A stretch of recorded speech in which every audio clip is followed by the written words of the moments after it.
Assalamualaikum warahmatullahi wabarakatuh. Melanjutkan novel berjudul Ku Kembalikan Gaji Suami pada Ibunya. Kali ini memasuki episode kelima. Namun sebelum saya melanjutkan, silakan bagi kalian yang belum subscribe, klik tombol subscribe karena subscribe itu gratis, supaya mendapatkan notifikasi lonceng ketika nanti update di bab selanjutnya. Dari dulu aku memang terbiasa hidup sengsara. Sebagai yatim piatu, aku sudah melewati banyak hal dan ujian. Mulai dikucilkan teman-teman karena tak bisa ikut jalan-jalan dengan mereka atau sekedar makan bakso di kantin sekolah. Sering juga dihina karena tas bertahun-tahun belum ganti juga. Caci maki seolah menjadi makanan sehari-hari. Mereka membenciku atas kemiskinan ini. Aku seolah sudah kebal mendengar cacian mereka, karena sering hutang di warung tetangga saat kehabisan duit. Aku juga seakan sudah mati rasa saat para tetangga justru asik menontonku dari halaman rumah mereka. Saat aku ditagih ibu RT karena dia butuh duit untuk membayar kuliah anaknya. Iya, dia menagihku karena ternyata rumah peninggalan bapak ini memang sudah digadaikan padanya. Entah buat apa, aku pun tak tahu. Bahkan ibu juga sempat syok saat ibu RT membeberkan bukti gadenya. 10 juta bukan uang yang sedikit buat kami saat itu. Karena itulah ibu mencicilnya tiap bulan demi rumah ini kembali jatuh ke tangan kami. Namun hingga ibu tiada, hutang gada itu masih tersisa 7.400.000 rupiah. Aku terbiasa mendapat panggilan si miskin, kere atau sejenisnya. Tak peduli asalkan aku tak minta makan pada mereka. Pulang sekolah aku sibuk dengan jualan nasi pecel keliling. Bukan aku yang memasak, melainkan Mbah Painah. Aku sekedar menjualkan dengan upah di setiap bungkus yang terjual. Pulang dan habis jam 5 sore itu sebuah keberuntungan. Karena lebih sering sebelum isya baru habis tak bersisa. Saat teman-teman asik bermain dengan gadgetnya, aku sudah sibuk di jalanan untuk mengais rezeki. Saat teman asik menceritakan film terbaru di bioskop, aku sedang sibuk menghitung recehan yang sering diberikan cuma-cuma Mbah Painah untukku jajan cilok, katanya. Begitulah hidupku yang berliku. Sungguh yatim piatu sejak remaja itu tak mudah. Bapak pergi saat aku baru menginjak kelas 5 sekolah dasar. Saat aku masih merasa belum puas mendapat pelukan dan kasih sayangnya. Sementara ibu pergi saat aku menginjak kelas 2 bangku menengah pertama. Bayangkan saja bagaimana kacaunya hidupku saat itu. Sedangkan sanak saudara aku tak punya. Mbah Painah lah yang sering membantu saat aku kelaparan dan benar-benar kehabisan stok makanan. Kepergian bapak tentu saja membuat roda ekonomi dalam keluarga kecilku berubah bahkan 180 derajat. Dulu aku memang bukan orang kaya, namun kecukupan. Bapak bekerja sebagai sopir pribadi, pemilik sebuah pabrik oleh-oleh cukup ternama di kotaku, Semarang. Pak Hermawan namanya. Seorang pengusaha sukses yang begitu humble perangkul, ramah pada semua orang, apalagi karyawannya sendiri. Istrinya meninggal saat melahirkan anak ketiganya. Namun dia tak memiliki keinginan untuk menikah.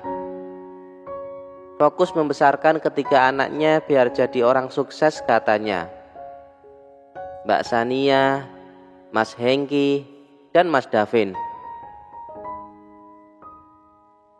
Pak Hirmawanlah yang membiayai seluruh pengobatan Bapak saat dia kecelakaan dulu hingga Bapak menembuskan napas terakhirnya. Kepergian Bapak otomatis membuat Ibu beralih tugas menjadi tulang punggung keluarga. Dia bekerja sebagai tukang cuci setrika di tempat tetangga yang baru saja mendirikan usaha laundrynya. 3 bulan setelah kepergian Bapak, ku dengar Pak Hirmawan juga pamit pada Ibu untuk pindah ke Jerman demi mengembangkan bisnisnya. Aku tak tahu lagi bagaimana kabarnya.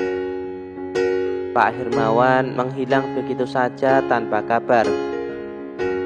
Hingga Ibu pergi, bahkan sampai saat ini.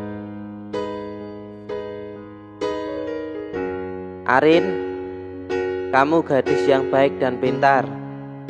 Bahkan di saat kamu membutuhkan uang untuk membayar hutang, kamu tak mengambil selembar pun uang yang kamu temukan, ucap Mas Ferry tiba-tiba.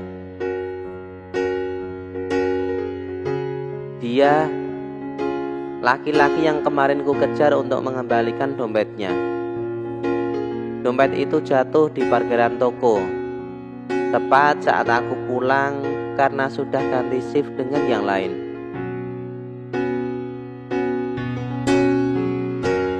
Buru-buru ku susul dia menggunakan motor seorang teman, lalu memberikan dompet itu padanya.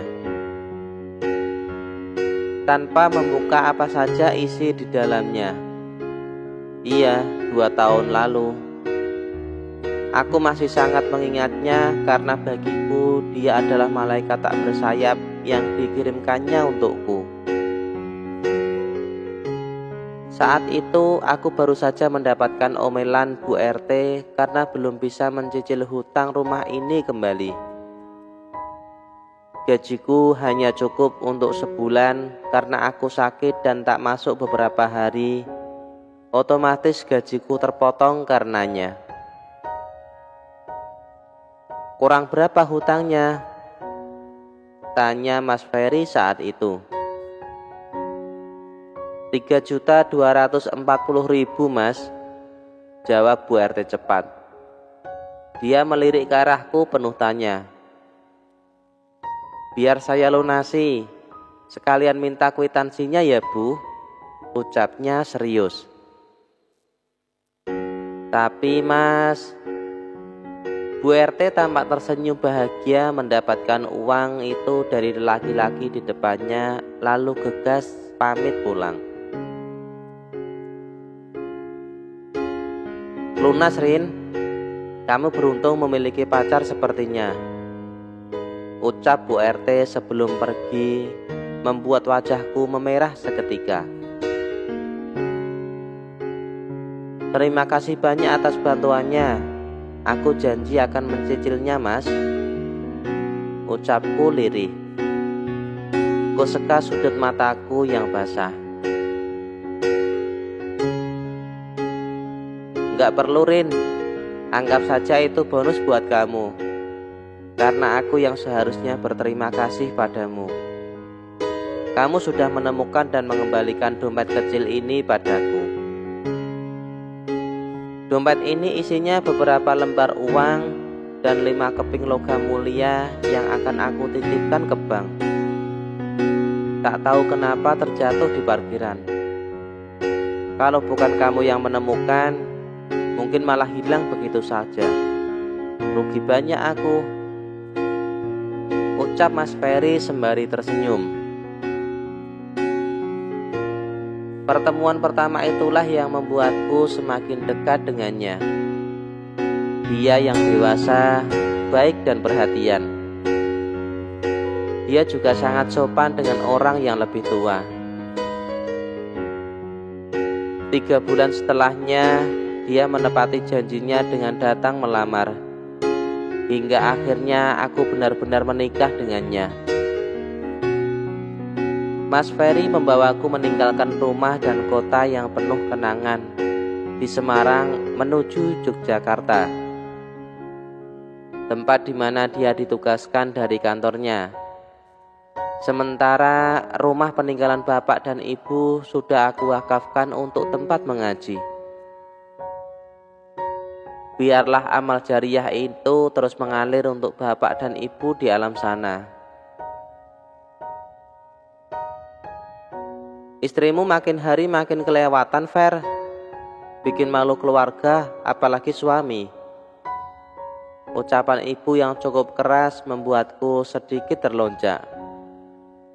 Aku terjaga dari lamunan. Ternyata aku masih duduk di lantai teras sedari tadi.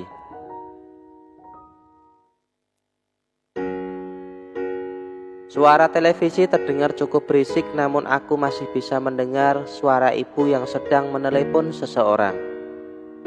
Tak lain tak bukan adalah Mas Ferry, anak lelakinya.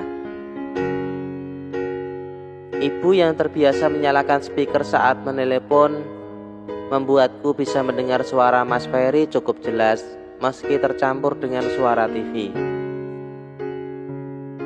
Bikin malu gimana sih, Bu? Kenapa lagi dengan Arina? Bosan rasanya tiap hari mendapat laporan ibu begini begitu. Capek, Bu, ucap Mas Ferry. Sepertinya cukup kesal mendapat laporan lagi dan lagi oleh ibu. Ibu memang seperti itu. Hampir tiap hari menelepon Mas Ferry hanya untuk menjelekkanku. Entah apa maunya.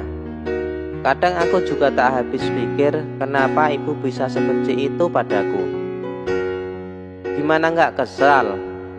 Ibu pulang dari warung ketoprak Bu Robiah, ternyata istrimu gak ada di rumah. Mbah Syah bilang baru saja keluar pakai motormu. Karena itu pula ibu minta ojek pangkalan untuk mencarinya. Kamu tahu dia di mana? Mas Ferry tampak gugup menjawab pertanyaan ibunya. Memangnya Arin di mana, Bu? Dia di warung Pak Bidin bertemu temannya, ucap ibu lagi. Biar saja, Bu. Mungkin Arin suntuk di rumah terus. Kasihan juga dia tak punya teman yang diajak ngobrol. Yang penting urusan rumah sudah beres kan? Tanya Mas Ferry kemudian. Sudah, tapi dia malu-maluin. Dia pinjam duit 300.000 sama si Yasmin itu. Entah mau buat apa. Mana banyak orang di warung Pak Bidin, gimana? Makin lama makin ngelunjak kan dia. Ku dengar Mas Ferry beristighfar sembari menghembuskan napas panjang, lalu menutup teleponnya. Duh, ya Allah.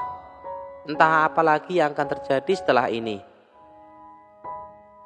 Nah, itulah tadi kisah di episode kelima. Nantikan kisah selanjutnya. Jangan lupa komen, like, dan subscribe, serta bagikan cerita ini ke teman-teman kalian. Terima kasih. Wassalamualaikum warahmatullahi wabarakatuh.